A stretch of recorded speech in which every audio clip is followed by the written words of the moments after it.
Badly do you want to be a head coach one day? You know what? Like that's never been my goal. To be honest with you, I think young in my career, it wasn't like, hey, I want to be a head coach. I want to run my own program. Young in my career, I haven't been a Division II guy, but growing up in the South, obviously SEC was king, and so my goal was I just wanted to make it to the SEC. That was my goal, and I was always very adamant about being where my feet are. I never worked another camp. I never wrote anybody else a letter. I didn't cold call guys. I truly felt like, hey, you do the best job where you're at, and they're going to find you. And I truly believe that. But, now I think the game has really changed, especially from a financial standpoint, right? The only appealing thing to me before was those guys made so much more money than everybody else. Yeah. To where now they pay us enough to where I got into football because I love being around guys.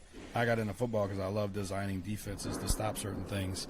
And I think, certain head coaches and certain jobs, you're not able to do that anymore. You're a CEO and you're making business decisions and you're hiring people and you're meeting with boosters, which are all good things. But I like being around the guys and running meetings and running individuals and designing defenses. So I don't want to be a head coach. I'm not saying I would turn one down. I'm not saying that. I'm not going That's to not look. driving Don't you, want though. it. That's not driving me. I love what I do.